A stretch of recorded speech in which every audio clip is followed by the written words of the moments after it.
Hello viewers, welcome to MD physics. আজকে আমি quantum physics সম্বন্ধে আলোচনা শুরু করব। এই আলোচনাটা সিরিজ অফ ভিডিওতে চলতে থাকবে, অনেকগুলো ভিডিও হবে। আজকের ভিডিওটি প্রধানত এইচএস লেভেল ফিজিক্সের জন্য খুবই ইম্পর্ট্যান্ট। এখান থেকে প্রচুর প্রশ্ন আসতেও দেখা যায় এনসিইআরটি সিলেবাসে এবং সিবিএসই এইচএস ডব্লিউবিসি এইচএসসি সিলেবাসে। তো আজকে আমি কোয়ান্টাম ফিজিক্স যেখান থেকে শুরু হলো আমি শুরুটা আলোচনা করতে চাচ্ছি। তো কোয়ান্টাম ফিজিক্সের শুরুটা একটা আনইউজুয়াল একটা ইফেক্ট দিয়ে শুরু হয়। ইফেক্টটা এরকম, থমসন এই ইফেক্টটা 1899-এ প্রথম অবজার্ভ করেছিলেন। থমসনের যে এক্সপেরিমেন্টের সেট আপটা, এটা তুমি দেখতে পাচ্ছ তোমরা, এটা একটা টাইপের ভ্যান্ডিগ্রাফ জেনারেটর। এটা একটা কারেন্ট, একটা স্ট্যাটিক্যাল ইলেকট্রিক চার্জ জেনারেট করে।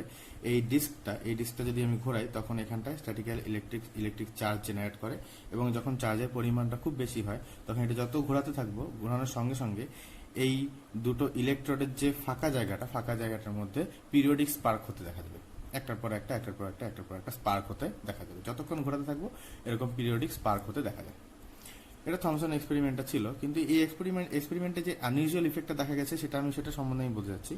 যখন এই ইলেকট্রোড দুটোকে ইউভি লাইট দিয়ে আলোকিত করা হয়, যখন এটার উপরে ইউভি লাইট ফেলা হয়, তখন দেখা যায় যে স্পার্কের ফ্রিকোয়েন্সিটা বেড়ে যায়, অর্থাৎ বেশি হারে ওইখানে স্পার্ক হতে থাকে, স্পার্কের ফ্রিকোয়েন্সিটা বাড়তে থাকে। যখনই আবার ইউভি লাইটটাকে সরিয়ে দেওয়া হয় তখন স্পার্কের ফ্রিকোয়েন্সিটা আবার কমে যায়, অর্থাৎ আবার কম রেটে স্পার্ক হতে থাকে। অর্থাৎ দেখা যাচ্ছে যে যখন ইউভি লাইট ফেলার ফলে ওখানে স্পার্কের ফ্রিকোয়েন্সিটা বাড়ছে, মানেটা কি? তার মানে ইলেকট্রিক কারেন্টটা বেশি বাড়ছে, তার মানে এখান থেকে এখানটায় চার্জ যাওয়ার ফ্রিকোয়েন্সিটা বাড়ছে। মানে তার মানে এখান থেকে এইটুক তো বোঝা গেল যে ইউভি লাইট ফেলার পরে এখানে দুটো ইলেকট্রনের মধ্যে, একটা ইলেকট্রন থেকে অন্য ইলেকট্রনের মধ্যে ইলেকট্রন কিংবা অন্যভাবে বলতে গেলে ইলেকট্রিক কারেন্টের ফ্রিকোয়েন্সি বাড়ে এবং ইলেকট্রন বের হওয়ার প্রবণতাটা বাড়ে, যার জন্য স্পার্কের ফ্রিকোয়েন্সিটা বাড়ে, স্পার্ক তাড়াতাড়ি হতে থাকে। তো এই ঘটনাটা 1899 এই ঘটনাটা যখন শুরু হয়েছে, তখন এই ঘটনাটা নিয়ে কাজকর্ম শুরু হয়েছিল। তো 1902-এ লেনার্ডের ইন্টারেস্ট জাগে এই কাজটার উপরে। লেনার্ড এই কাজটাকে আরেকটু এক্সপেরিমেন্টাল সেটআপটাকে আরেকটু মডিফাই করেন এবং এক্সপেরিমেন্টাল সেটআপটা শুধুমাত্র এই প্রসেসটা, অর্থাৎ আলো ফেলার পরে যে ইলেকট্রন নিঃসরণ হচ্ছে কিংবা আলো ফেলার পরে যে কারেন্ট বাড়ছে, সেই সেটআপটার উপরে উনি বেশি ফোকাস করেন। এখানে সেটআপটা দেখা যাচ্ছে, এটা একটা ভ্যাকিউম টিউব। এর ভেতরে বায়ুর চাপটা মোটামুটি 0.0001 মিলিমিটার এইচজির সমান হয়, মিলিমিটার পারস্তম্ভের চাপের সমান হয়। আর এটা একটা, যেহেতু বললাম একটা কাচের টিউব, তো অবশ্যই এটা লাইট ট্রান্সপারেন্ট, স্পেশালি ইউভি লাইটের দিক দিয়ে অবশ্যই ঢুকতে পারবে।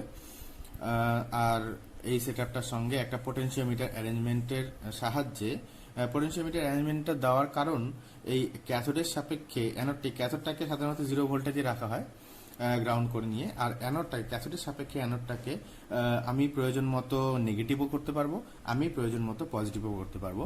তো আমি শুরুতে এটাকে 0-তে রাখছি, এটাকে আমি গ্রাউন্ড কানেকশনের সঙ্গেই রাখছি। এটা একটা স্লাইডিং কি, আমি এই কিটাকে স্লাইড করতে পারবো। যখন কিটাকে স্লাইড করে আমি বাঁ দিকে আসবো, তখন এই অ্যানোডটা ক্যাথোডের সাপেক্ষে পজিটিভ ভোল্টেজ পাবে। যখন আমি স্লাইডিং কিটাকে এদিক থেকে এদিকে সরাবো, তখন এই অ্যানোডটা ক্যাথোডের সাপেক্ষে নেগেটিভ ভোল্টেজ পাবে। আপাতত আমি লেনার্ড যেটা করলে সেটা হচ্ছে 0 ভোল্টেজ থেকে উনি শুরু করি। তো 0 ভোল্টেজে এখানে একটা ধাতব প্লেট, এটা একটা ধাতব প্লেট 0 ভোল্টেজে রাখার পর এখন এই ধাতব প্লেটটা, যেটাকে আমি ক্যাথোড বলছি, এটাকে ফটো ক্যাথোড বলা হয়, এখানে ইউভি লাইট দ্বারা আলোকিত করলেন। ইউভি লাইট দ্বারা আলোকিত করার ফলে দেখা গেল, যখন ভোল্টমিটারে বিভবটা 0 দেখাচ্ছে, অর্থাৎ এর মধ্যে কোনো বিভব প্রভেদ নেই, তখনও অ্যামমিটারে একটা কারেন্ট দেখাচ্ছে। এই কারেন্টটা মোটামুটি মিলি অ্যাম্পিয়ার অর্ডারে হয়, আর ভোল্টেজটা মোটামুটি মিলি ভোল্টে মাপা হয়। পরে সেটা হায়ার কারেন্টের জন্য সেটা ভোল্টে যেতে পারে। সেই প্রশ্নে আমি আসছি না এখানে। মূল বক্তব্যটা যেটা, যখনই এখানে আলো ফেলা হচ্ছে, আলো ফেলার সঙ্গে সঙ্গে সঙ্গে সঙ্গে এখানে আলো ফেলার মোটামুটি টাইমটা মোটামুটি 10⁻⁶ সেকেন্ড এর মধ্যে, এই টাইমটা পরবর্তীতে মেজার করা হয়েছিল, এই টাইমটা মোটামুটি 10⁻⁶ সেকেন্ডের মধ্যে ইলেকট্রন নিঃসরণ শুরু হয়, অর্থাৎ কারেন্টটা পাওয়া যায়। এখন কি করা হলো, এখন লেনার্ড আস্তে আস্তে ভোল্টেজটাকে পজিটিভ দিকে দেওয়া শুরু করেন। ভোল্টেজটা জিরোতেও কারেন্ট দেখাচ্ছে, ভোল্টেজটাকে আস্তে আস্তে পজিটিভে দিকে দেওয়া শুরু করলেন, দেওয়া শুরু করে কারেন্টটা আমি লক্ষ্য করলেন। দেখা গেল যে ভোল্টেজটা যখন পজিটিভ দিকে ভোল্টেজটা যখন পজিটিভ করা হলো আস্তে আস্তে, কারেন্টের পরিমাণটা বাড়তে বাড়তে একটা সময় কারেন্টটা ধ্রুবক পর্যায়ে চলে যায়, কারেন্টটা ধ্রুবক হয়ে যায়। লেনার্ডের এক্সপেরিমেন্টের যে রেজাল্টটা গ্রাফিক্যাল রেজাল্টটা আমি দেখাচ্ছি এখানে। লেনার্ড এক্সপেরিমেন্টের ফার্স্ট রেজাল্ট যেটা ছিল সেটা ভোল্টেজ কারেন্ট গ্রাফ ইন্টেন্সিটি সাপেক্ষে। কারেন্টটা মিলি অ্যাম্পিয়ারে অথবা মাইক্রো অ্যাম্পিয়ারে নেওয়া হয়, আর ভোল্টেজটাকে এটাকে মিলি ভোল্টে নেওয়া হয়। তো যেটা বললাম আমি একটু আগে, যে জিরো ভোল্টেজেও একটা কারেন্ট দেখায়, জিরো ভোল্টেজেও একটা কারেন্ট দেখাতে থাকে। কারেন্ট সবসময় কোনো সময় শূন্য হয় না, কারেন্ট শূন্য হতে গেলে কি হতে হবে আমি একটু পরে আসি। তো জিরো ভোল্টেজও একটা কারেন্ট দেখাচ্ছে, যত আমি ভোল্টেজটাকে বাড়াবো তত কারেন্টটা বাড়তে থাকবে, বাড়তে বাড়তে বাড়তে বাড়তে এক সময় কারেন্টটা ধ্রুবক হয়ে যায়, কারেন্ট আর বাড়ে না। এটা ধরলাম কোনো একটা আলোর তীব্রতা I1 এর জন্য। তীব্রতা বলতে আমরা বুঝি, সাধারণ কথায় তীব্রতা বলতে যেটা বোঝা যায় সেটা হচ্ছে ব্রাইটনেস। আমরা ব্রাইটনেস দিয়ে তীব্রতা বুঝি, অর্থাৎ আলোর ব্রাইটনেস যত বেশি আলো ততটা তীব্র। যদিও ব্রাইটনেস মানে তীব্রতা নয়, ব্রাইটনেস মানে উজ্জ্বল্য। তীব্রতা অর্থাৎ ইন্টেন্সিটি, এখানে ইন্টেন্সিটিটা কোনো একটা ইন্টেন্সিটি আইতে এই গ্রাফটা পাওয়া গেল। তো সেম লাইট ব্যবহার করে, সেম কম্পাঙ্কের লাইট ব্যবহার করে, যখন সেম কম্পাঙ্ক মানে সেম কালার, আমি যদি দৃশ্যমান অর্থাৎ ভিজিবল স্পেকট্রাতে যদি আসি, ভিজিবল স্পেকট্রাতে সেম কম্পাঙ্ক বলতে সেম কালার বোঝায়, এটা ইন্টেন্সিটি।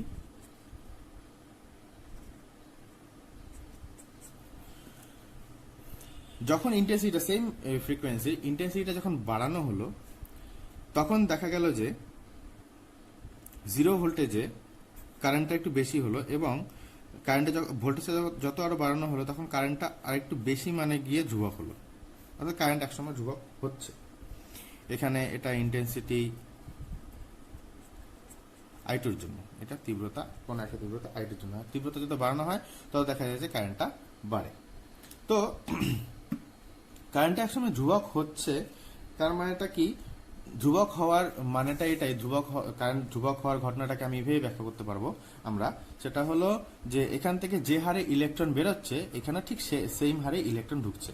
প্রথম দিকে ইলেকট্রন বের হওয়ার হার বেশি থাকলেও কারেন্টের হারটা বেশি থাকে না। আস্তে আস্তে যখন ভোল্টেজটা বাড়তে থাকে তখন ইলেকট্রন ঢোকার হারটা বাড়তে থাকে, তখন কারেন্টের হারটা বাড়তে থাকে। একসময় এই থেকে ইলেকট্রন বের হওয়ার হার এবং এখানে ইলেকট্রন ঢোকার হার সেম হয়ে যায়, তখন কারেন্টটাও সর্বোচ্চ হয়ে যায়। তো এই ব্যাপারটাকে এভাবে ব্যাখ্যা করতে পারি। তো এখন প্রশ্নটা হলো যে জিরো ভোল্টেজও কারেন্ট কেন দেখাচ্ছে? এই প্রশ্নের উত্তরে আস্তে আস্তে আসবো। এখন এই ভোল্টেজটাকে, এটা ধরলাম যে আলোটা ব্যবহার করা হচ্ছে, আলোর ধরলাম কম্পাঙ্কটা, ফ্রিকোয়েন্সিটা আমি ধরলাম নিউ ফ্রিকোয়েন্সির আলোর জন্য এই এক্সপেরিমেন্টটা করা হচ্ছে। এখন কি দেখা গেল যে যদি আমাকে কারেন্টটাকে জিরো করতে হয়, পজিটিভ ভোল্টেজে তো কারেন্ট বাড়ছে, জিরো ভোল্টেজেও কারেন্ট দেখাচ্ছে, তার মানে অবশ্যই ভোল্টেজটাকে আমাকে কমাতে হবে, এখন নেগেটিভ করতে হবে। দেখা যায় যে কোনো একটা নেগেটিভ ভোল্টেজে কারেন্টটা জিরো হয়। এই নেগেটিভ ভোল্টেজটাকে আমরা V0 দিয়ে বলি। এই V0টাকে বলা হয় স্টপিং পোটেনশিয়াল।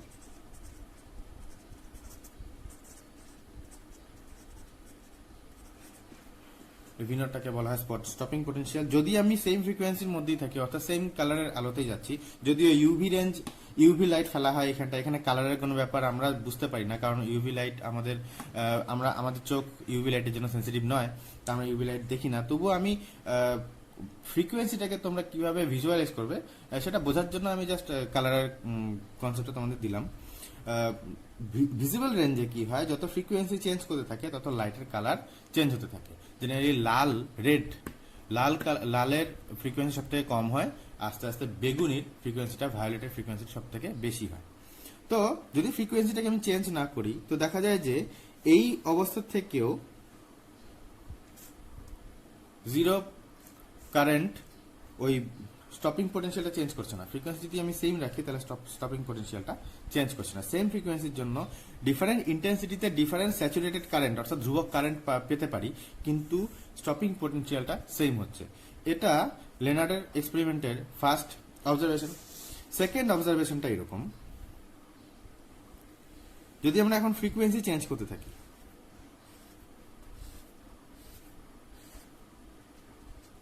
এই বরাবর আবার আমরা ভি প্লট করলাম। ভি বলতে এই অ্যানোড টু ক্যাথোড ভোল্টেজের কথাই বলছে। তো ভি আর এই বরাবর আমরা যেটা আমি বললাম ফোটো কারেন্ট, এখানে আইটাকে বলা হয় ফোটো কারেন্ট। ফোটো কারেন্ট কারণ আলো পড়ার জন্য, আলোর জন্য কারেন্টটা তৈরি হচ্ছে, যার জন্য এটাকে ফোটো কারেন্ট বলছি। এখন এই গ্রাফটাতে আসি, তো দেখা যায় যে এখানে সেম ইন্টেন্সিটির দুটো ফ্রিকোয়েন্সির লাইট নেওয়া হলো, দুটো ডিফারেন্ট ফ্রিকোয়েন্সি, দুটো ডিফারেন্ট কম্পাঙ্কের লাইট নেওয়া হলো, কিন্তু সেম ইন্টেন্সিটি নেওয়া হলো। তো দেখা গেল যে ধরলাম একটা আলোর ফ্রিকোয়েন্সি নিউ ওয়ান, আর একটা আলোর ফ্রিকোয়েন্সি নিউ টু, এবং nu two greater than nu one. এখানে দ্বিতীয় আলোর ফ্রিকোয়েন্সিটা প্রথম আলোর থেকে বেশি। তো দেখা যায় যে দ্বিতীয় আলোর জন্য স্টপিং পোটেনশিয়ালটা একটু বেশি মানে পাওয়া যায়।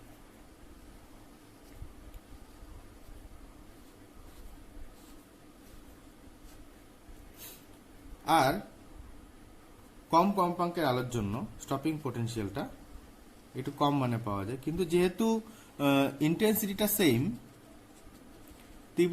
তীব্রতাটা সেম এখানে, তার জন্য স্যাচুরেটেড কারেন্ট অর্থাৎ ধ্রুবক কারেন্টটাও সেম থাকে। এখানে ধ্রুবক কারেন্টটা চেঞ্জ করছিল, কিন্তু এখানে ধ্রুবক কারেন্টটা চেঞ্জ করে না, ধ্রুবক কারেন্টটা একই থাকে। আমি ধরলাম এটা V0 1, এটা আমি ধরলাম V0 2। অর্থাৎ দেখা যাচ্ছে ফ্রিকোয়েন্সির সাপেক্ষে ফ্রিকোয়েন্সি যত বাড়ে, আর যে আলোটা ইনসিডেন্ট করছে সেই আলোটার ফ্রিকোয়েন্সিটা যত বাড়ে তত স্টপিং পোটেনশিয়ালটাও বাড়তে থাকে। এখন আমি নেক্সট অবজারভেশনে আসি। তা ফ্রিকোয়েন্সির সাপেক্ষে যেহেতু স্টপিং পোটেনশিয়ালের একটা সম্পর্ক আসছে, তো ফ্রিকোয়েন্সির সাপেক্ষে স্টপিং পোটেনশিয়ালেরও একটা গ্রাফ করা হলো। লেনার্ডের পরীক্ষারই এটা অবজারভেশন, আমি সেম টপিকে এখনো আছি লেনার্ডের পরীক্ষার অবজারভেশনে। তো নেক্সট গ্রাফটা করা হলো, নেক্সট রেজাল্টটা নেওয়া হলো ফ্রিকোয়েন্সি রেসপেক্টে স্টপিং পোটেনশিয়াল। তো দেখা গেল যে যে কোনো আলোর ক্ষেত্রে, যে কোনো ফোটো কারেন্টের ক্ষেত্রে, যখন কোনো একটা মিনিমাম একটা ফ্রিকোয়েন্সি থাকে, যেই ফ্রিকোয়েন্সির নিচে কম যদি ফ্রিকোয়েন্সিটাকে রাখি তাহলে ফটো ইলেকট্রিক এফেক্ট দেখাই যায় না। এই মিনিমাম ফ্রিকোয়েন্সিটাকে বলা হয় থ্রেশহোল্ড ফ্রিকোয়েন্সি।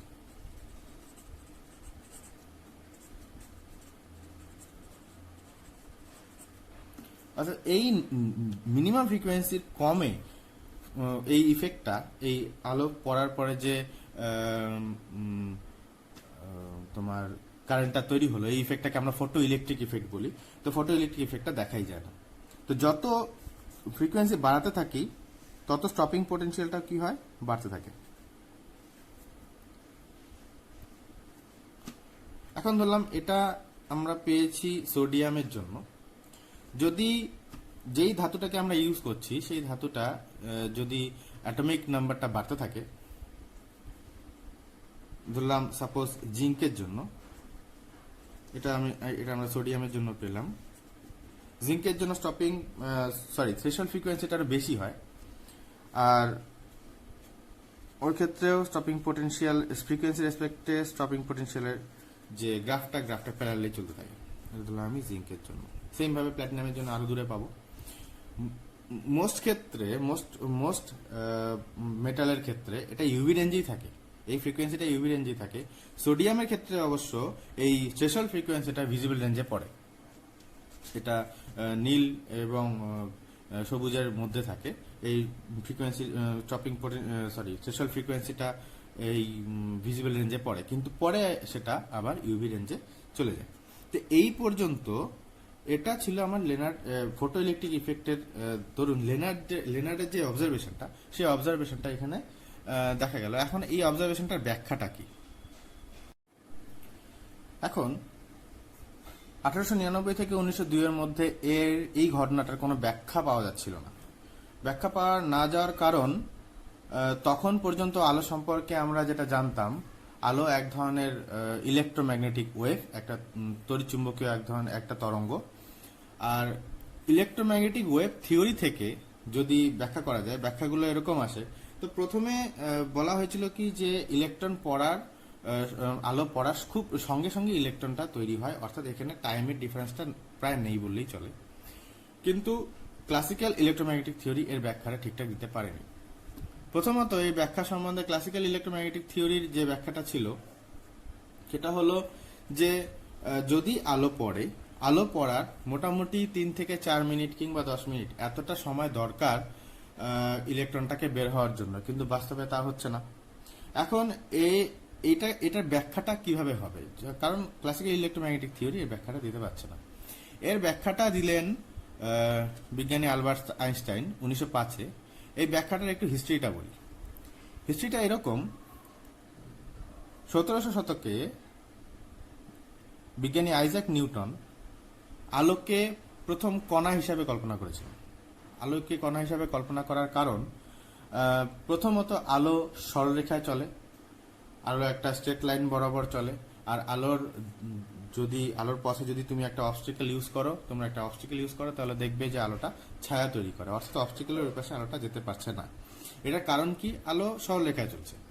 তো আর শূন্য মাধ্যমে আলোর গতিবেগ ফার্স্ট নির্ণয় করলেন বিজ্ঞানী ফোকাল্টের অবজারভেশন অনুযায়ী আলোর গতিবেগটা মোটামুটি এসছে velocity of light in vacuum, এটা এসছে মোটামুটি 3 × 10⁸ মিটার পার সেকেন্ড, মোটামুটি ফোকাল্টের ক্যালকুলেশন অনুযায়ী।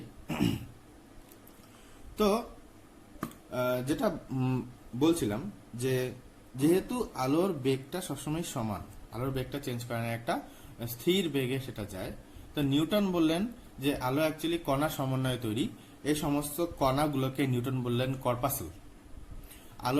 আলো অনেকগুলো কর্পাসেলস নিয়ে তৈরি, এবং যেহেতু আলোর কর্পাসেলগুলোর উপরে বাইরে থেকে কোনো রকম ফোর্স অ্যাক্ট করে না, তো নিউটনস ফার্স্ট ল অনুযায়ী যেহেতু ওর মধ্যে কোনো ফোর্স অ্যাক্ট হচ্ছে না, ওর ভেলোসিটিটা সবসময় কনস্ট্যান্ট থাকবে। যার জন্যই আলো, এটা নিউটনের ব্যাখ্যা, আমি যেটা বলছি সেটা নিউটনের ব্যাখ্যা, যার জন্যই আলো ফ্রি মিডিয়ামে সবসময় একটা ফিক্সড ভেলোসিটিতেই চলে। এক, রিফ্লেকশন এবং রিফ্র্যাকশন ব্যাখ্যা করতে গিয়ে নিউটন বললেন যে আলোর রিফ্লেকশনটা এই কারণে হয়, আলোর যে ফোটনগুলো ফোটন বলবো না, এখানে কর্পাসেল বলবো। ফোটন নামকরণটা পরে আইনস্টাইন করেছিলেন, তো আমি কর্পাসেল ক্ষেত্রে আসি। আলোর কর্পাসেলগুলো যখন কোনো একটা হার্ড সারফেসের উপর পড়ে, তখন আলোর যে কর্পাসেলগুলোর মোমেন্টামটা চেঞ্জ হয়, একটা রৈখিক ভরবেগে পরিবর্তন হয়, তখন আলোটা একদিক থেকে এসে রিফ্লেক্ট হয়ে অন্যদিকে যায়। আর আলোর রিফ্রাকশনটাকে কিভাবে তিনি ব্যাখ্যা করলেন? রিফ্রাকশনের ক্ষেত্রে দেখা যায় যে আলোর বেগটা হ্রাস পায়। এক মিডিয়াম থেকে যখন কোনো আরেকটা ট্রান্সপারেন্ট মিডিয়ামে আলো যখন ঢোকে, তখন ওর বেগটা হ্রাস পায়। এটাকে নিউটন ব্যাখ্যা করলেন অনেকটা জলের মধ্যে একটা পাথরের কণা ফেলার মতো। কারণ জলের উপরে পাথরের কণাটার বেগটা সাধারণত বেশি থাকে, যখনই জলের ভেতরে যায় তখন পাথরের কণাটার বেগটা পরিবর্তন হয়। সেক্ষেত্রে উনি বললেন যে সেই জলের যে বিরুদ্ধ একটা বল থাকে, সেই বিরুদ্ধ বলটার জন্যই আলোর গতিবেগটা সেখানে কমে। এটা ছিল নিউটনের ব্যাখ্যা। আর থার্ড, নিউটন যেটা ব্যাখ্যা করেছিলেন সেটা হলো ডিসপারশন, অর্থাৎ বিচ্ছুরণ। আলো যখন কোনো একটা ট্রান্সপারেন্ট প্রিজমের মতন কোনো একটা ট্রান্সপারেন্ট মিডিয়ামের মধ্যে দিয়ে পড়ে, তখন মিডিয়ামের মধ্যে দিয়ে যখন যায়, তখন সেই আলোর 7টা রঙে ভাগ হয়ে যায়। আমরা জানি ভায়োলেট থেকে শুরু করে রেড অবধি 7টা কালারে ভাগ হয়। সেই 7টা কালারে ভাগ হওয়াটাকে নিউটন এভাবে ব্যাখ্যা করলেন যে অ্যাকচুয়ালি আলোর যে কর্পাসেলগুলো বিভিন্ন রঙের হয়। এই 7টা রঙে সাধারণত আলোর মধ্যে কোনো একটা হোয়াইট একটা সাদা আলোর মধ্যে এই সাতটি রঙের কর্পাসেল থাকে, আলাদা আলাদা কর্পাসেল থাকে। যখন সেটা প্রিজমের মতন কোনো মিডিয়ামের মধ্য দিয়ে যায়, তখন সেখানে বিভিন্ন কর্পাসেলগুলোর ভেলোসিটি বিভিন্ন হয়, তার জন্য বিভিন্ন কর্পাসেলগুলো বিভিন্ন পথে যায়, যার জন্য আমরা সেই কর্পাসেলগুলোকে আলাদা আলাদা ভাবে দেখি। যখন প্রি মিডিয়ামের মধ্যে থাকি, সব কর্পাসেল একসঙ্গে আমাদের চোখে আসে, তার জন্যই আমরা সব কর্পাসেলের সব কালারকে একসঙ্গে দেখি সাদা। এই ঘটনাটাকে ব্যাখ্যা করার জন্য নিউটন যে যন্ত্রটা আবিষ্কার করেছিলেন সেটাকে বলা হয় নিউটনের বর্ণচাকতি। তো আশা করি তোমরা জানো বর্ণচাকতিটা কি। যখন বর্ণচাকতিতে 7টা রং সেম রেশিওতে ডিভাইড করা থাকে একটা চাকতির মধ্যে, আর চাকতিটাকে যখন খুব স্পিডে ঘোরানো হয় তখন সেটাকে সাদাই দেখায়। অর্থাৎ একটা আমাদের চোখে একটা পারসেপশন তৈরি করে যে কোনো কালার নেই, জাস্ট সাদা আছে। তো কিন্তু কিন্তু ডাচ সায়েন্টিস্ট ক্রিশ্চিয়ান হাইগেন এখানে নিউটনের কথা পুরোপুরি মানতে পারলেন না। ডাচ সায়েন্টিস্টের কথা হলো যে আলো তরঙ্গের আকারে যায়।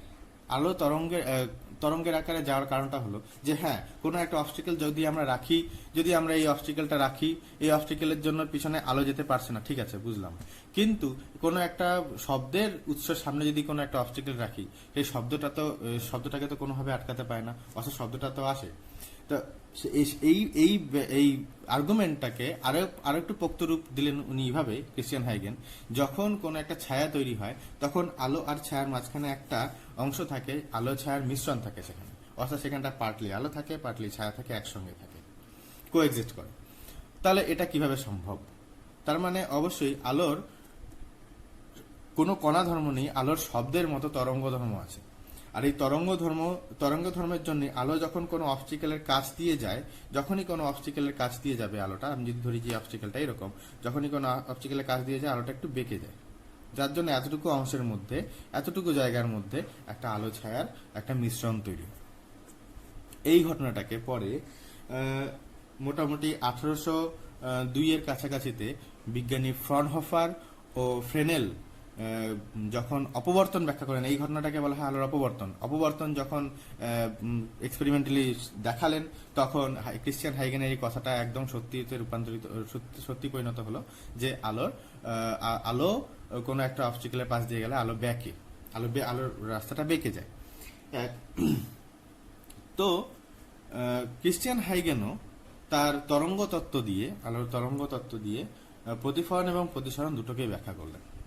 তো 1700 শতকে আলোর যে কণা ধর্ম কর্পাসেল যেটাকে বলছেন নিউটন, সেটা দিয়ে নিউটন যেই অপটিক্সটা ব্যাখ্যা করলেন সেটাকে আমরা জিওমেট্রিক্যাল অপটিক্স বলে জানি।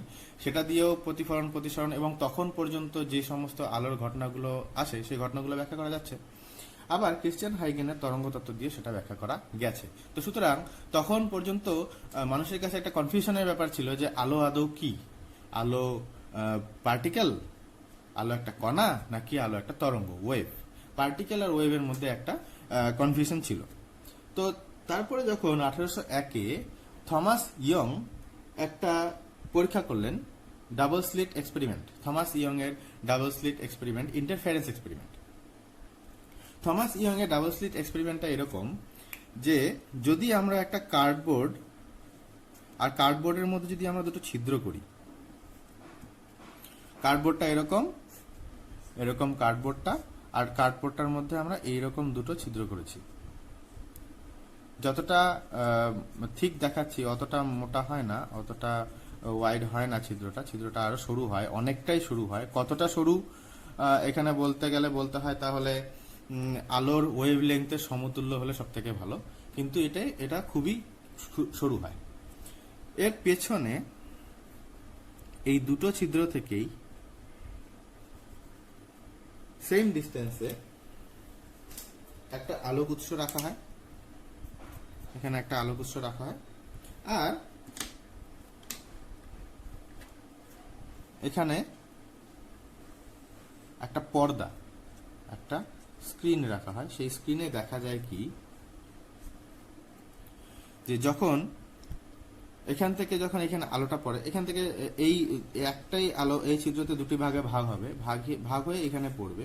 তো এখানে নিউটনের কর্পাসেল নীতি অনুযায়ী কি হওয়া উচিত? কর্পাসেল নীতি অনুযায়ী হওয়া উচিত কি, যে সব আলো সব দিকে সমানভাবে পড়বে। এখানে যেহেতু কণা কণা এখানে বাউন্স খেয়ে যে কোনো দিকে যেতে পারে, এই সমস্ত জায়গায় বাউন্স খেয়ে ওদিকে গেল, এই সমস্ত জায়গায় বাউন্স খেয়ে ওদিকে গেল, এই সমস্ত জায়গায় বাউন্স খেয়ে এদিকে গেল। সেম ভাবে কণার বাউন্স, কণা যদি ধরে নেই, কর্পাসেল যদি ধরে নেই, কর্পাসেলের রিপিটেড বাউন্সের জন্য যে কোনো জায়গায় পড়তে পারে, অর্থাৎ পুরো স্ক্রিনটাকে কিন্তু ইউনিফর্মলি একটা ইলুমিনেটেড দেখা যেতে পারে, একদম সম পরিমাণ উজ্জ্বল থাকতে হবে। কিন্তু ইয়ং এর পরীক্ষাতে পর্দার মধ্যে একটা আলাদা রকমের ঘটনাই দেখা যায়। পর্দা দেখা যায় কি, পর্দার কোনো কোনো পয়েন্টে আলো পৌঁছাতেই পারে না, পয়েন্টগুলো একদম অন্ধকার হয়, ওই জায়গাগুলো একদম অন্ধকার হয়। আর ঠিক তার পাশে দেখা যায় যে উজ্জ্বল জায়গা দেখা যায়, তার পাশে আবার অন্ধকার দেখা যায়, তার পাশে আবার উজ্জ্বল। পর্দার মধ্যে এই ঘটনাটা দেখা যায়। আর এই উজ্জ্বল আর অন্ধকার জায়গার যে থিকনেসটা সেম থাকে, উইথটা একদমই সেম থাকে। এখন প্রশ্নটা হলো, যদি কর্পাসেলি হয়, আমি সাপোজ এই পয়েন্টের কথা চিন্তা করলাম, তো এই পয়েন্টে কি দেখা যাচ্ছে? উজ্জ্বল দেখা যাচ্ছে। সাপোজ আমি এই পয়েন্টটা ধরলাম পি, আর এই পয়েন্টে কি দেখা যাচ্ছে? কিউ।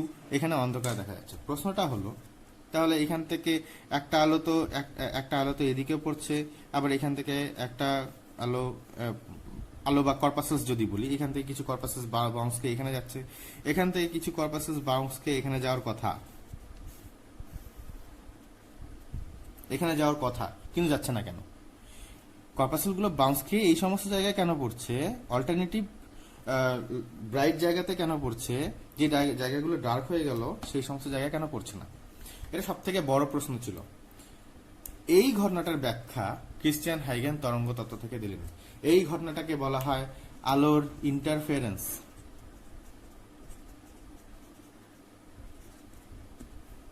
বা ব্যতিচার বলা হয়।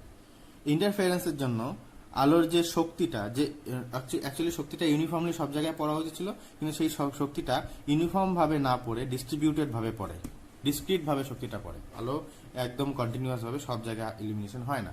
এই ঘটনাটা ফার্স্ট ব্যাখ্যা দেওয়া হলো ক্রিশ্চিয়ান হাইগেনের আলোর তরঙ্গ তত্ত্ব থেকে। আর এই ঘটনাটা ব্যাখ্যা করার পর, এই ঘটনাটা নিউটনের কর্পাসেল তত্ত্ব ব্যাখ্যা করতে পারেনি, অর্থাৎ এই ঘটনাটা ব্যাখ্যা করার পর আলোর তরঙ্গ তত্ত্ব একটা কংক্রিট ভিত পেল সেখানে। অর্থাৎ এখানে বোঝা গেল যে আলো তখন একদম পুরোপুরিভাবে তখন মানুষের কাছে একদম প্রমাণিত যে আলোর অ্যাকচুয়ালি কোনো কণা ধর্ম নেই, আলোর সমস্ত ধর্মই তরঙ্গ ধর্ম। তো তখন থেকে আলোর তরঙ্গ ধর্মটা প্রিভেইল করলো, এবং তারপরে মোটামুটি 1860-এ জেমস ক্লার্ক ম্যাক্সওয়েল উনি ইলেকট্রোম্যাগনেটিজমের চারটে সমীকরণ নিয়ে নতুন একটা তত্ত্ব তৈরি করলেন, যেটাকে বলা হয় ইলেকট্রোম্যাগনেটিক ওয়েভ থিওরি, যেটা সম্পর্কে আমি প্রথমে বলছিলাম।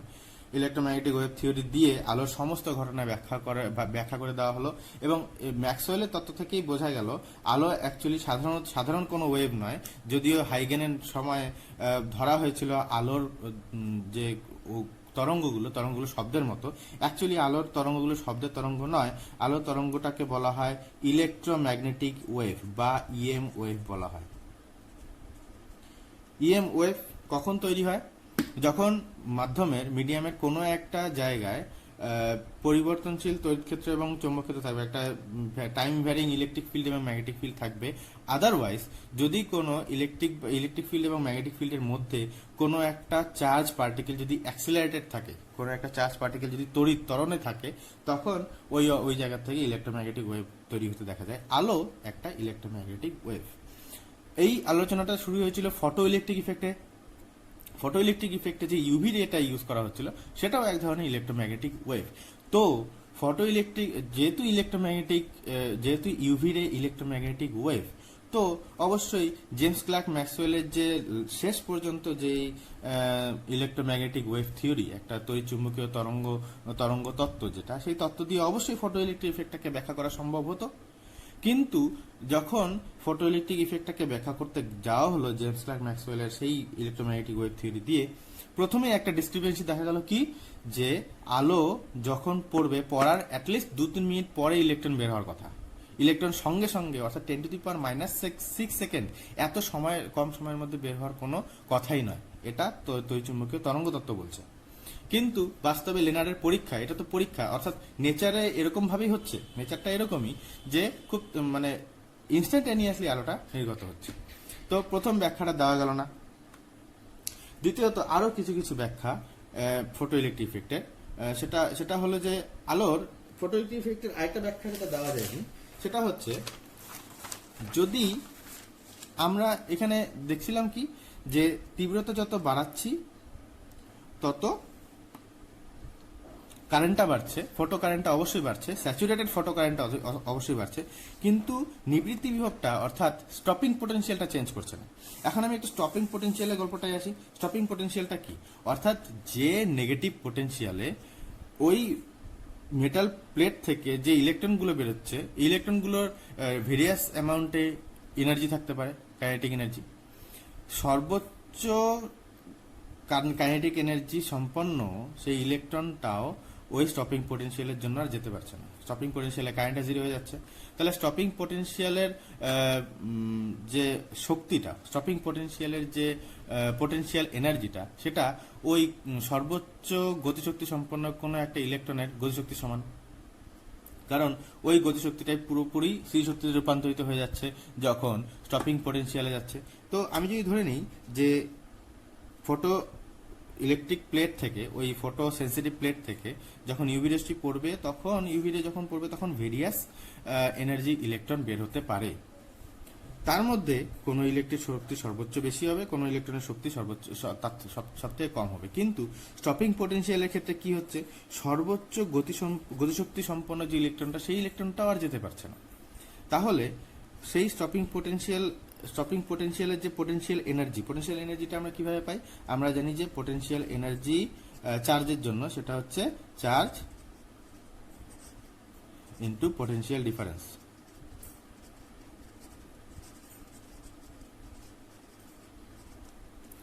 তো এই স্থিতিশক্তি রূপান্তরিত হচ্ছে। তো এখন ফটো ইলেকট্রনের সর্বোচ্চ গতিবেগ কত হচ্ছে? তাহলে সর্বোচ্চ গতিশক্তিতে আমরা গতিবেগের সর্বোচ্চ ইভি নট। এখানে গতিশক্তি অবশ্যই আছে। গতিশক্তি কেন বললাম গতিশক্তি অবশ্যই আছে? কারণ এখানে আমি একটা কথা বলেছিলাম, যখন জিরো পোটেনশিয়ালও থাকে তখনও কিন্তু কারেন্ট দেখায়, জিরো পোটেনশিয়ালেও কিন্তু কারেন্ট দেখাচ্ছে। জিরো পোটেনশিয়ালে কারেন্ট দেখানো মানেটা কি? তার মানে অবশ্যই ইলেকট্রন যেগুলো বেরোয় তাদের একটা গতিশক্তি থাকে, সেই গতিশক্তির জন্য এক প্লেট থেকে অন্য প্লেটে চলে যায় আর কারেন্ট তৈরি করে। তার জন্য এক্সট্রা কোনো শক্তি বাইরে থেকে, এক্সট্রা কোনো বিভব পার্থক্য বাইরে থেকে দিতে হয় না। তো কিন্তু স্টপিং পোটেনশিয়ালে কি হচ্ছে, সর্বোচ্চ গতিশক্তি সম্পন্ন ইলেকট্রনটা থেমে যাচ্ছে। তাহলে এখানটায় ভি ম্যাক্সটা কত হচ্ছে, অর্থাৎ যে সমস্ত ইলেকট্রন বেরোবে তার মধ্যে সর্বোচ্চ গতিবেগ সম্পূর্ণ ইলেকট্রনের গতিবেগের রাশিমালা তাহলে কত হচ্ছে, 2ev0/m তার রুট। এখানে ই আমরা জানি ইলেকট্রনের চার্জ, সেটার মান হচ্ছে 1.6 × 10⁻⁻19 কুলম্ব, এবং m = ইলেকট্রনের ভর, সেটা হচ্ছে মোটামুটি 9.1 × 10⁻31 কেজি। ইলেকট্রোম্যাগনেটিক থিওরি একটু অন্য কথা বলে। ইলেকট্রোম্যাগনেটিক থিওরি যেটা বলে সেটা হচ্ছে আলোর যে এনার্জিটা, আলোর যে শক্তি,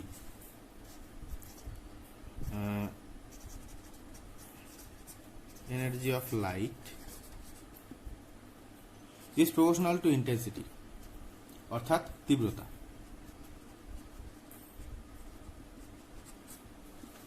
তাহলে তীব্রতা যদি বেশি হয় তাহলে শক্তি বেশি হওয়া উচিত আলোর, আর শক্তি যদি বেশি হয় তাহলে ও বেশি শক্তি ইলেকট্রনকে সরবরাহ করতে পারবে, তখন ইলেকট্রনের গতিশক্তিটাও কি হবে, সেক্ষেত্রে বেশি হবে।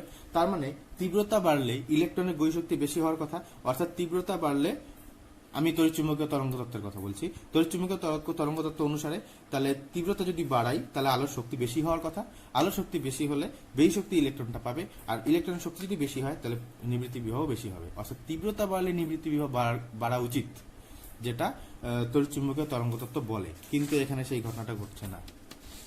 এখানে ঘটনাটা কি ঘটছে, তীব্রতা যদি বাড়াইও আমি যদি কম্পাঙ্ক ধ্রুবক রাখি তাহলে নিবৃত্তি বিভবের কোনো পরিবর্তন হয় না, কিন্তু যদি আমরা কম্পাঙ্ক বাড়াই তখন নিবৃত্তি বিভবটা বাড়তে থাকে। অর্থাৎ ফটো ইলেকট্রিক ইফেক্টের যে অবজারভেশনগুলো, আলোর তরঙ্গ তত্ত্ব থেকে যে ব্যাখ্যাগুলো, এই ব্যাখ্যাগুলো পুরোপুরি বিরুদ্ধাচরণ করছে।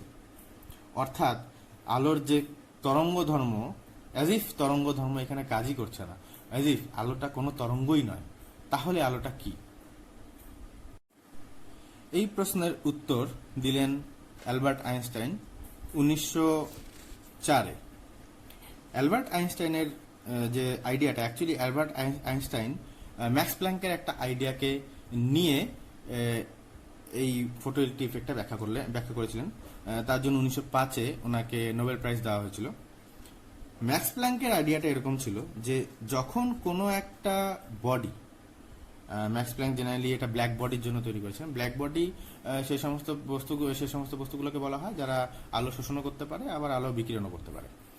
তো ম্যাক্স প্ল্যাঙ্কের নিয়ম অনুযায়ী যখন কোনো বডি কোনো পরিমাণ আলো এমিট করে অথবা অ্যাবজর্ব করে, নিঃসরণ করে অথবা শোষণ করে, তখন এইচ নিউ এর সরল গুণিতকে শোষণ কিংবা নিঃসরণ অর্থাৎ এমিট বা অ্যাবজর্ব করে। তো সেক্ষেত্রে যে টোটাল অ্যামাউন্টের এনার্জিটা যেটা শোষিত হয় কিংবা এমিটেড হয়, অ্যাবজর্ব হয় কিংবা এমিটেড হয়, সেটা হচ্ছে এইচ নিউ এর সরল গুণিতক হয়। অর্থাৎ সেখানে এই এইচ নিউটাকে বলা হয় সেই, অর্থাৎ আলোর শক্তিটা অ্যাকচুয়ালি কন্টিনিউয়াস হওয়া উচিত ছিল, শক্তির ডিস্ট্রিবিউশনটা কন্টিনিউয়াস হওয়া উচিত ছিল। অর্থাৎ যে কোনো রকম শক্তি সেখান থেকে, অর্থাৎ যখন শক্তি আসবে যে কোনো অ্যামাউন্টের শক্তি যখন খুশি কোনো একটা বডি শোষণ করা উচিত কিংবা বিকিরণ করা উচিত। কিন্তু জেনারেলি দেখা যায় যে শক্তির শোষণ কিংবা বিকিরণটা কন্টিনিউয়াস হয় না, এটা ডিসক্রিট প্রসেসে হয়। অর্থাৎ এই এইচ নিউ এই এককে আলোটা ঢুকতে থাকবে কিংবা আলোটা বেরোতে থাকবে। যখন কোনো জায়গা থেকে কোনো রেডিয়েশন হয় তখন রেডিয়েশনটা এইচ নিউ এর সরল গুণিতকে হয়। অর্থাৎ ন্যূনতম যে এককটা কত, তাহলে এইচ নিউ। এখানে একটা এইচ নিউ আসতে পারে, দুটো এইচ নিউ আসতে পারে, তিনটে এইচ নিউ আসতে পারে, চারটে এইচ নিউ আসতে পারে। অর্থাৎ ম্যাক্স প্ল্যাঙ্কের নিয়ম অনুযায়ী, অর্থাৎ তরঙ্গ তত্ত্ব থেকে আলো তরঙ্গটা হওয়া উচিত ছিল এরকম, কিন্তু ম্যাক্স প্ল্যাঙ্কের হিসাবে আলো তরঙ্গটা এরকম আসছে।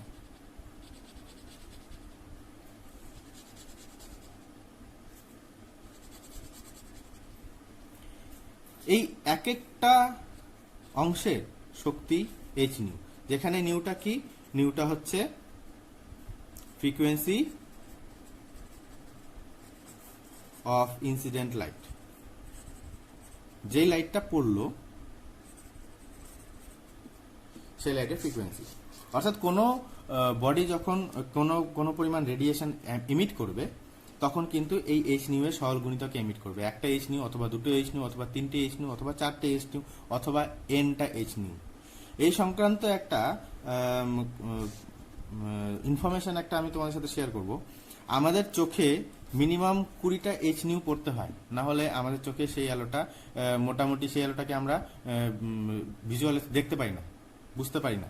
অর্থাৎ আমাদের চোখে যদি কোনো একটা আলো যদি বুঝতে হয় তাহলে অ্যাটলিস্ট অ্যাট এ টাইম পার সেকেন্ডে 20টা এইচ নিউ আসতে হবে, অর্থাৎ 20টা আলোর কণা আসতে হবে। অর্থাৎ এখানে কিন্তু দেখো একটা কণা তার শক্তি হচ্ছে এইচ নিউ, দুটি কণা তার শক্তি 2H নিউ, তিনটি কণা তার শক্তি 3H নিউ। যদি প্রতি সেকেন্ডে n সংখ্যক কণা আলোর কণা ঢোকে তাহলে টোটাল আলোর শক্তিটা কত হচ্ছে n ইন্টু এইচ নিউ। এই এক একটা এইচ নিউ এটা হচ্ছে এক একটা আলোর কণার শক্তি। এই অ্যামাউন্টটাকে বলা হয় energy of photon, of one photon.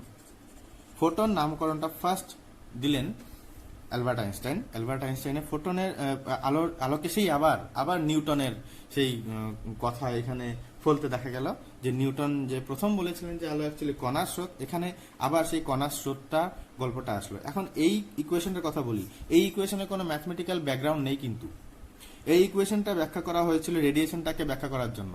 রেডিয়েশনটাকে সনাতন তড়িৎচুম্বকীয় তরঙ্গের সাহায্যে পুরোপুরি ব্যাখ্যা করা যাচ্ছিল না। ম্যাক্স প্ল্যাঙ্ক যখন এই আইডিয়াটা আনলেন তখন সেটাকে ব্যাখ্যা করা গেল। এখন এর কোনো ম্যাথমেটিক্যাল ব্যাকগ্রাউন্ড নেই, এই ইকুয়েশনটা জাস্ট এসছে। অর্থাৎ রেডিয়েশনের যে গ্রাফটা, সেই রেডিয়েশনের গ্রাফটা তোমরা স্ক্রিন দেখতে পাচ্ছ রেডিয়েশনের যে গ্রাফটা, সেই গ্রাফটাকে থিওরিটিক্যালি ব্যাখ্যা করার জন্য এই ইকুয়েশনটা এসছে। জাস্ট এটা আমি যদি আলোটাকে তরঙ্গ না ধরে, আমি যদি এরকম কণা, এরকম ডিসক্রিট এনার্জি অর্থাৎ কন্টিনিউয়াস একটা এনার্জি স্ট্রিম না ধরে যদি আমি এরকম ডিসক্রিট এনার্জি স্ট্রিম ধরি এবং প্রত্যেকটা এনার্জি স্ট্রিমের শক্তি যদি এইচ নিউ হয়, তবে গিয়ে সেই রেডিয়েশনের গ্রাফটা ব্যাখ্যা করা যায়। যদিও এই ইকুয়েশনটা সম্বন্ধে ম্যাক্স প্ল্যাঙ্ক খুব একটা খুশি ছিলেন না, কারণ এই ইকুয়েশনটা কোনো রকম ম্যাথমেটিক্যাল ব্যাকগ্রাউন্ড থেকে আসেনি, কিন্তু নেচারটাকে ব্যাখ্যা করা যায় এই ইকুয়েশন দিয়েই, অর্থাৎ নেচার কাজ করে এইভাবেই। যদিও এর কোনো থিওরিটিক্যাল ব্যাখ্যা আমরা পাচ্ছি না, কোত্থেকে এলো এটা বুঝতে পারলাম না, কিন্তু নেচার এই আলো এইভাবেই কাজ করে। তো তো আলবার্ট আইনস্টাইন এই কনসেপ্টটাকে নিলেন। আলবার্ট আইনস্টাইন বললেন কি, আলবার্ট আইনস্টাইনের স্বীকার্য অনুযায়ী যখন কোনো মেটাল প্লেটের মধ্যে যখন আলোটা পড়ে, তখন আলোটা এইরকম এইচ নিউ কণার আকারে পড়ে, একটা ফোটন পড়ে, এবং ইলেকট্রনের সঙ্গে সেই ফোটনের স্থিতিস্থাপক সংঘর্ষ, ইলাস্টিক কলিশন হয়। তো ফোটনের সঙ্গে ইলেকট্রনের ইলাস্টিক কলিশনের ফলে দুই রকম ঘটনা ঘটতে পারে। এক, তো ফোটনটা পুরোপুরি শক্তি ইলেকট্রনকে দিয়ে দিল, আর সেই শক্তি ইলেকট্রন অ্যাবজর্ব করলো এবং ফোটনটা বিলীন হয়ে গেল। ইলেকট্রন সেই শক্তিটাকে নিয়ে দুই ভাগে ব্যবহার করলো। শক্তির একটা অংশ ব্যয়িত হয়ে যায় ধাতু পৃষ্ঠটাকে ভেদ করতে, মেটাল প্লেটটাকে ভেদ করতে, এবং মেটাল প্লেটটাকে ভেদ করার পর যদি কিছু পরিমাণ অ্যামাউন্টের শক্তি থাকে, সেই শক্তিটা ইলেকট্রনকে কাইনেটিক এনার্জি সাপ্লাই করবে। আর সেই কাইনেটিক এনার্জির জন্য ইলেকট্রনটা ক্যাথোড প্লেট থেকে অ্যানোড প্লেটের দিকে যাবে।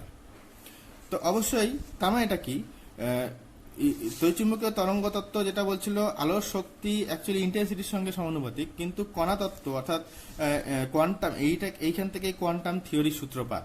কোয়ান্টাম এই একটা এনার্জি, এই যে ফোটন, একটা অ্যাকচুয়ালি কোয়ান্টাম কথাটার মানেটা হলো পার্টিকেল অফ এনার্জি, শক্তির কণা। এটাও একটা আলোর একটা শক্তির কণা, আলোক শক্তির কণা, সেটাকে আমরা বলি ফোটন, অর্থাৎ আলোর কোয়ান্টাকে বলি আমরা ফোটন। যে কোনো শক্তির কিন্তু কোনো কোয়ান্টা হতে পারে। তো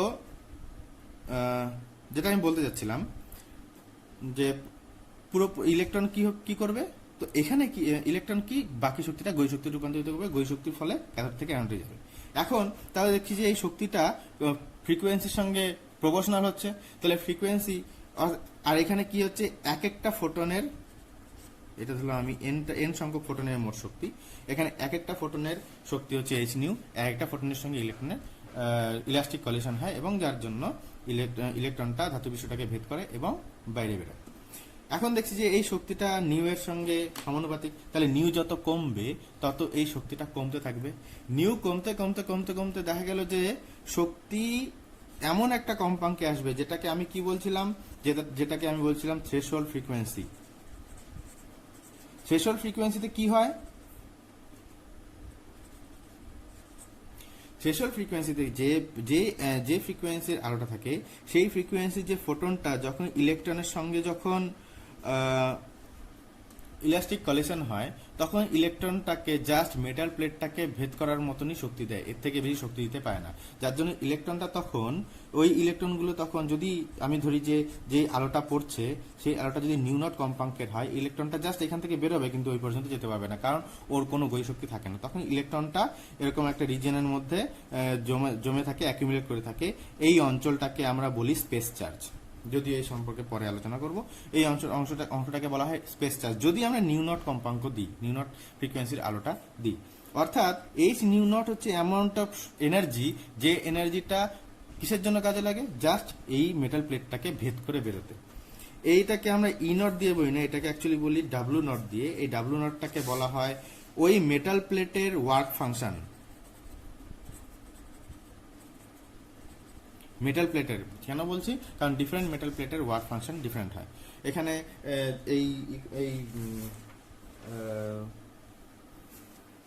এটা তাই বলে, এই গ্রাফটা তাই বলে, কারণ বিভিন্ন মেটালের কিন্তু work function, threshold frequency different হচ্ছে, ওয়ার্ক ফাংশনে ডিফারেন্ট হচ্ছে। তো আর যদি ওয়ার্ক ফাংশনের থেকে বেশি অ্যামাউন্টের এনার্জি থাকে, তাহলে অবশ্যই সেটা কি দেবে, সেটা কাইনেটিক এনার্জি দেবে। আর যদি এর থেকে কম কম্পাঙ্কের আলো যদি দেই, তখন দেওয়া হয়, তখন কি হয়, তখন আর ফটো ইলেকট্রন এমিশন হতে দেখা যায় না, তখন আর ফটো ইলেকট্রন বের হতে দেখা যায় না। তখন কি হয়, তখন আলোর সিম্পল রিফ্লেকশন হয়। আলোটা মেটাল প্লেটের মধ্যে পড়ে, ইলেকট্রনটা সেই শক্তিটাকে অবশ্যই নেয়, কিন্তু শক্তিটাকে নিয়ে ইলেকট্রনটা ভাইব্রেট করে, ইলেকট্রনটা ভাইব্রেট করে যেই কম্পাঙ্কের, সাপোজ নিউ কম্পাঙ্কের আলো পড়েছিল, ইলেকট্রনটা ভাইব্রেট করে সেই নিউ কম্পাঙ্কের আলো আবার, যেহেতু ইলেকট্রন একটা চার্জ পার্টিকেল, আমি বলেছিলাম চার্জ পার্টিকেল যখন ভাইব্রেট করে তখনও একটা ইলেকট্রোম্যাগনেটিক ওয়েভ তৈরি হয়, আর যখন ধাতু বিষয়টাতে পড়ে ইলেকট্রনটা সেই এনার্জিটা নিয়ে ভাইব্রেট করে আবার সেই ফ্রিকোয়েন্সির আলোটাকে আবার বের করে দেয়। এই ঘটনাটাকে আমরা বলি মেটাল প্লেট থেকে রিফ্লেকশন হওয়া। আশা করি ব্যাপারটা বোঝা গেছে, মেটাল প্লেট থেকে রিফ্লেকশন হওয়াটাকে কিভাবে করে ব্যাখ্যা করা যায়। তো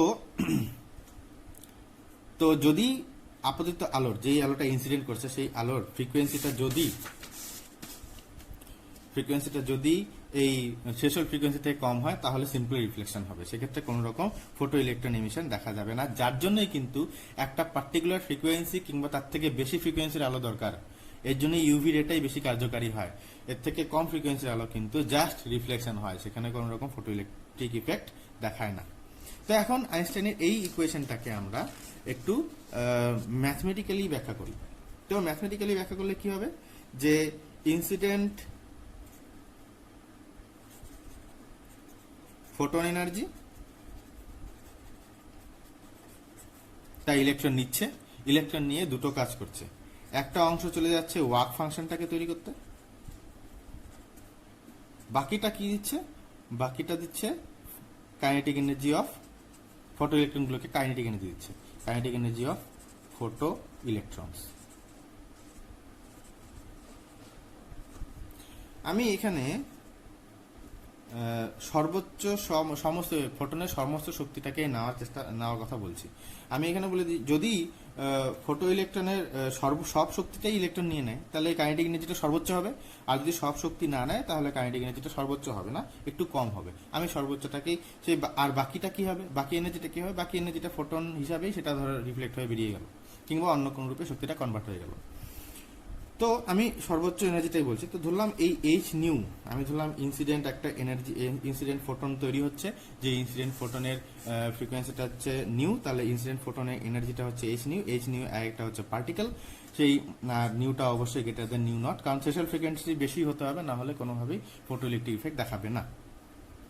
তাহলে আসছে কি work function W not plus এখানে ইলেকট্রনকে গতিশক্তি দিচ্ছে, অর্থাৎ ইম্যাক্স। এখন এটা তো আমরা দেখি না, ইম্যাক্সটাকে আমরা কিভাবে বুঝি, ইম্যাক্সটাকে আমরা বুঝি ইভি নটের সাপেক্ষে, কারণ যত ইম্যাক্স বেশি বাড়বে তত কি হবে, থ্রেশহোল্ড স্টপিং পোটেনশিয়ালটা তত বাড়বে। তো এখানে H new is equal two W not plus W not দিয়ে আমরা কি বের করতে পারি, অ্যাকচুয়ালি ডাব্লিউ নটটা কেন বের করার উদ্দেশ্য, ডাব্লিউ নটটা যদি আমরা মেজারমেন্ট করতে পারি তাহলে আমরা এই ফর্মুলার মধ্যে ফেলে দিয়ে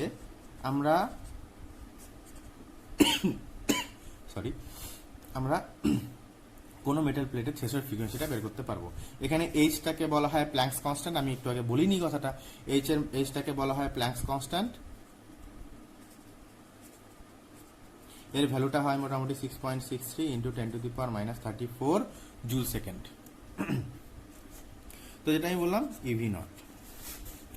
তো এখানে তাহলে ইভি নট সমান সমান কত আসছে, H nu minus W nought, অথবা V nought is equal to H by E into nu minus W nought by E. একটু ইকুয়েশনের ফরম্যাটটা একটু দেখো তোমরা।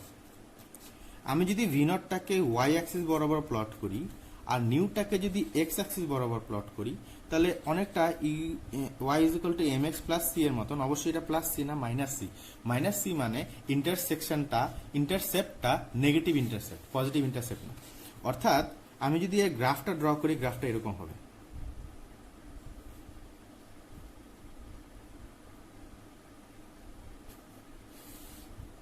আমি এই বরাবর তাহলে নিউ প্লট করছি, এই বরাবর ভি নট প্লট করছি, তাহলে এটা অবশ্যই একটা স্ট্রেট লাইন, যেই স্ট্রেট লাইনের ইন্টারসেপ্টটা কোন দিকে, ইন্টারসেপ্টটা নেগেটিভ দিকে, তাহলে এই সমস্ত জায়গায় ইন্টারসেপ্ট হচ্ছে, আর এটা স্ট্রেট লাইন, তাহলে কিরকম হবে,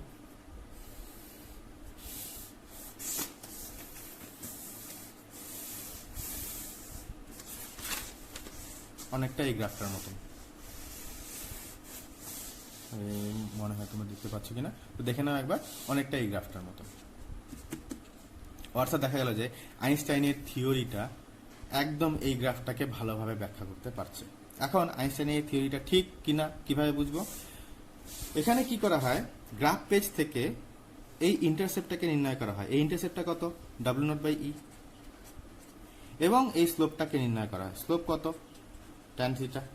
আর এখানে স্লোপটা কত আসছে? m ইকুয়াল টু কত? h/e। তাহলে আমি যদি এই স্লোপটাকে নির্ণয় করি, এই স্লোপটাকে নির্ণয় করলাম, আমি ধরলাম অ্যাঙ্গেলটা, আমি গ্রাফ পেজে আমি এই গ্রাফটা করেছি, তো আমি ডেফিনেটলি অ্যাঙ্গেলটা আমি নির্ণয় করতে পারবো, তার ট্যানজেন্টটা আমি নির্ণয় করতে পারবো। তো h ইজ ইকুয়াল টু কত? e into tangent, that angles tangent.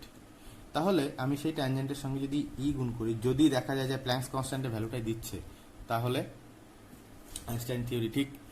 তো এটা হলো আইনস্টাইনের ফটোইলেকট্রিক ইফেক্টের ব্যাখ্যা।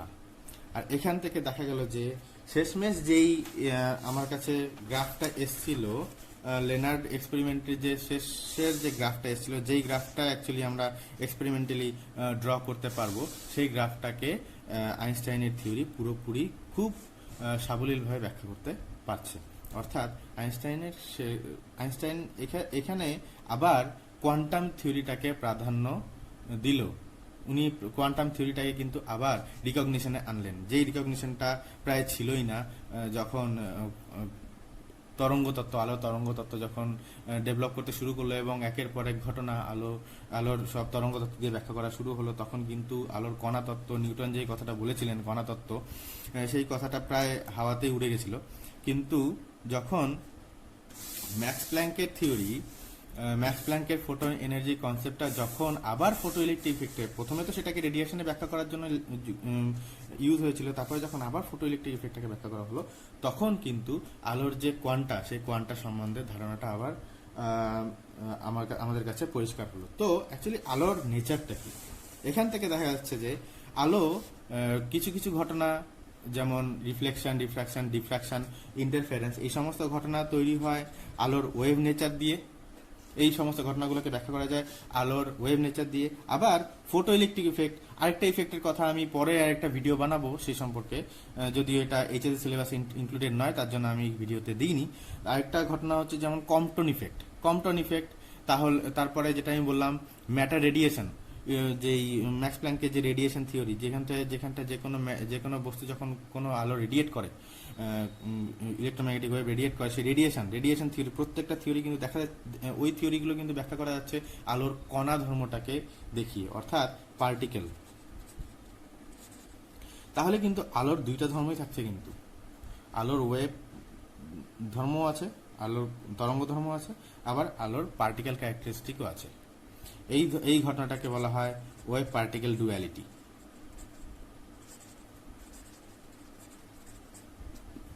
একটা ডুয়াল নেচার। তো এখান থেকে কিন্তু কোয়ান্টা কনফার্ম হয়ে গেল যে আলো কোয়ান্টা বলেও কিছু একটা আছে, কণা, শক্তির কণা, কোয়ান্টা বলে কিছু একটা আছে। আর এখান থেকেই পরবর্তীতে যেই ফিজিক্সটা তৈরি হলো, যেটা আমাদের পুরো ফিজিক্স ওয়ার্ল্ডকে চেঞ্জ করে দিল, সেটা হলো কোয়ান্টাম ফিজিক্স। এই কোয়ান্টাম ফিজিক্স সম্বন্ধে আমার ভিডিও আরও পরবর্তীতে চলতে থাকবে। তোমরা আমার চ্যানেলের সঙ্গে অবশ্যই টিউন থাকবে, তাহলে পরের ভিডিওগুলো আপডেট তোমরা সঙ্গে সঙ্গে পাবে। তো আজকে আমার আলোচনা এই পর্যন্তই শেষ করলাম। এটা আইনস্টাইনের ফটো ইলেকট্রিক ইফেক্টের ব্যাখ্যাটা আমি এখানে দেখালাম, যে ব্যাখ্যার জন্য আমি আগেও বলেছি 1905-এ আইনস্টাইনকে নোবেল প্রাইজ দেওয়া হয়েছিল। তো এবং এখান থেকে আমরা আলোর দ্বৈত নেচার, একটা ডুয়াল নেচার সম্বন্ধে আমরা অবগত হলাম। তা আশা করি তোমাদের এই ভিডিওটা অবশ্যই ভালো লাগবে। তোমাদের আলোর নেচার সম্পর্কে কনসেপ্ট খুবই ক্লিয়ার করছে। যদিও আলোর যে নেচারটা, সেটা দ্বৈত নেচারটাকে আরো ভালোভাবে ব্যাখ্যা করতে গেলে আমাদের কোয়ান্টাম মেকানিক্সে যেতে হবে, তো সেটা আমি এখানে ব্যাখ্যা করছি না। তোমরা টিউন থাকো, কোয়ান্টাম মেকানিক্সের ভিডিও আমি নেক্সটে আবার আপলোড করতে থাকবো। তো আজকের জন্য এতটুকুই। আশা করি তোমাদের ভিডিওটা ভালো লেগেছে, আর তোমরা অবশ্যই এখান থেকে কিছু শিখতে পেরেছো। Thank you.